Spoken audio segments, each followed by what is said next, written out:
When I woke, there were 30 minutes left before arrival at Planet 32. I had not meant to sleep, but I must have drifted off. The seat adjusted itself for landing. The belt tightened around my body. On the monitor at the front of the cabin, the local time read 7 p.m. The weather was clear. The temperature was 19 degrees Celsius.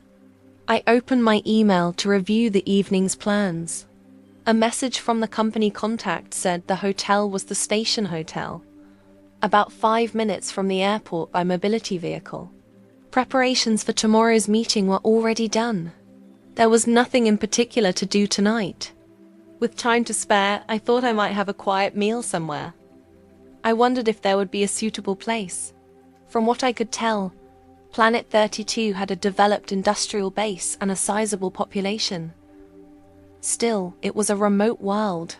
I did not know whether there would be commercial facilities near the airport. The hotel was close. I did not feel like traveling far. An announcement said we had entered the atmosphere. Soon, the monitor showed the surface below. Scattered lights suggested cities, but most of the land lay in darkness. I had heard that several cities were connected by high-speed rail. The lights thickened. High-rise buildings came into view. Then we arrived at the airport. The terminal was large but sparsely populated. There were more robots than people. After finishing the procedures, I headed toward the exit. Several mobility vehicles were waiting. I considered taking one, but from the exit, a wide road ran straight ahead. Signs indicated it led to the hotel. Lights from commercial buildings lined the road. I decided to walk. I might shop or eat along the way. I stepped onto the moving walkway in the center of the road. The exit was on an upper level. I could see the ground below, where large mobility vehicles passed back and forth. I saw no pedestrians. After a while, lights from shops appeared on both sides. The signs were lit, but many places were closed or closing. Only a pub-like place with no visible interior and a fast food chain was still open. Neither appealed to me. I passed them by. Eventually, I reached the hotel.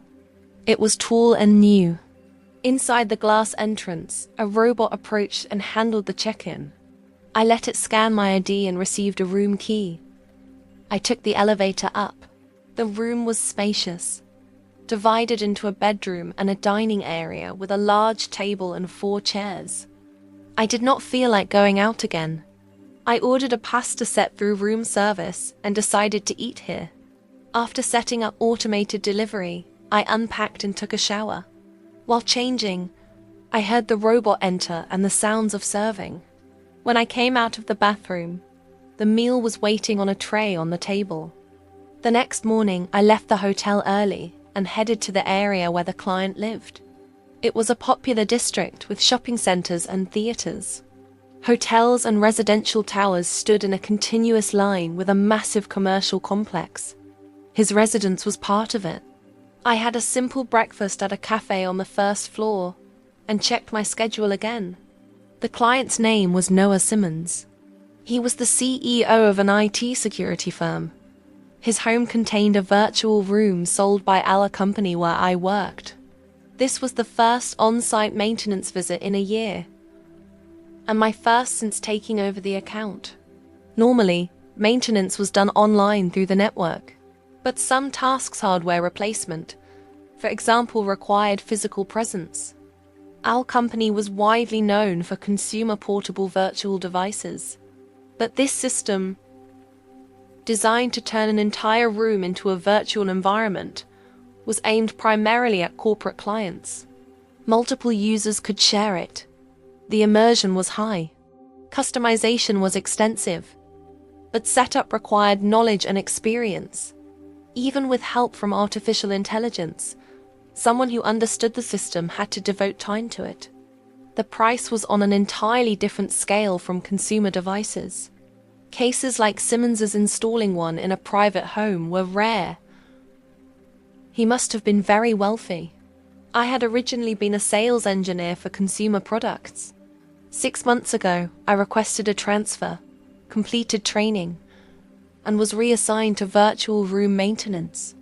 I used to work continuously at headquarters in the city. Now I traveled alone, moving from planet to planet. I could work at my own pace.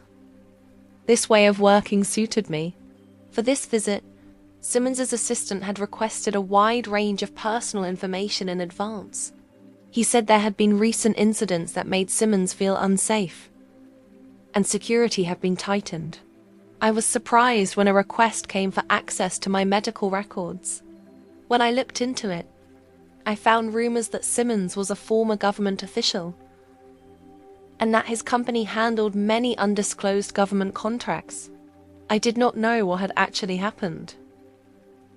The visit schedule had been changed several times. I had half expected it not to happen at all. But here I was. A passage connected the 20th floor of the commercial complex to the residential tower. A sign read, "Authorized residents and registered guests only." When I presented my ID, my name and destination appeared on the screen. The security gate opened. Even the elevator required authentication. I exited once on the 45th floor, then followed instructions to a different route.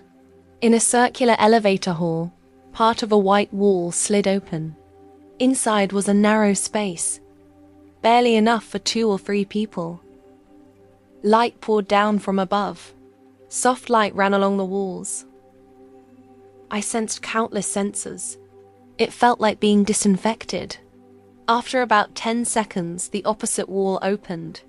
I moved down another corridor. I passed through another security gate and entered a different elevator. There were no floor indicators or buttons. It moved quietly. I could not tell whether it was going up or down. When the doors opened, I was in a spacious entrance hall. The interior was calm, with wood grain finishes and curved lighting. A gentle landscape painting hung on the wall. From one of 3 corridors, a young man approached. "We've been expecting you. You're from our company, correct?" He introduced himself as Sons. He wore black clothing of smooth fabric, formal in impression. His long hair was neatly kept. He was not the person I had been coordinating with. He said he managed the private residence. The word butler crossed my mind. It was rarely used now. "My name is Mihara Reika. I'm here for virtual room maintenance. I apologize. The president had to step out for urgent business. He plans to return this afternoon. I'll assist you until then." With that, Sons led me inside. The space was far larger than one would expect from an apartment. I saw stairs connecting upper and lower floors. He owned multiple levels. Simmons was single, as far as I knew. It seemed too large for one person. But wealth came with different standards. When I asked casually, Sons explained that the residence was divided into floors for private use, entertaining guests and working from home. We passed a vast living area and reached 3 doors at the end of the corridor, evenly spaced. The right led to an indoor pool and training gym. The center to a theater room. The left to the virtual room. We entered the left door. A large white desk was fixed along the wall. On it were neatly arranged terminals, goggles, and wristbands. Next to it stood a metal cabinet housing servers and network equipment. At the back of the room was a gated door. Beyond it lay the virtual room. When Sons touched the control panel, the door opened quietly. The system is currently shut down for cleaning and inspection. Inside, the ceiling, floor, and walls were all white. Recessed lighting cast a diffuse glow over the space. I could not be sure, but it seemed larger than 60 square meters. Several small cleaning robots moved silently across the floor and walls. There were few chances to enter a virtual room while it was offline. It was wide, yet somehow suffocating. When I asked if there had been any recent issues, Sons said there were no major problems, but a few points he wanted to confirm. We returned to the room with the terminals and sat side by side at the desk. While operating the terminal, Sons displayed a list of requests he had prepared. Most concerned processing capacity. Additional hardware would likely be needed. I explained that, depending on the case, construction work by specialized technicians might be required. He nodded quietly. Please explain it directly to the president later. After that, I began the work I had planned.